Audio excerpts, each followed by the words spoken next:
2 il əvvəl hamı Prius və köhnə Alman maşını axtarırdı.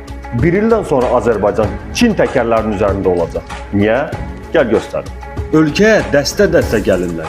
Cili, Chery, BYD, Haval, Çangan, sanki Şanxaydan portal açılıb. Hər şey yeni, par-par parıldayır. Qiyməti isə 2015-in Camry-dən ucuz. 2023-cü ildə Çin dünyanın ən böyük avtomobil ixracçısı oldu. Yaponiyanı da keçdi. İndi isə hədəfdə kim var? Elə bizim kimi bazarlar. Əvvəllər Kitayski telefon deyib gülürdüm, yadındadır?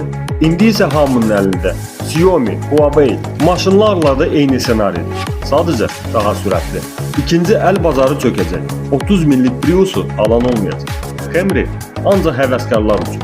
7 illik zamanət salon kosmik gəmini xatırladı. Qiymət isə işlənmiş Sorrento'nun səviyyəsində. Əslində bunun bir adı var. Bazarın işğalı.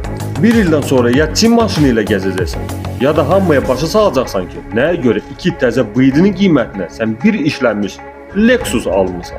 Gələcək artıq görünür və o hierogliflərlə yazılır.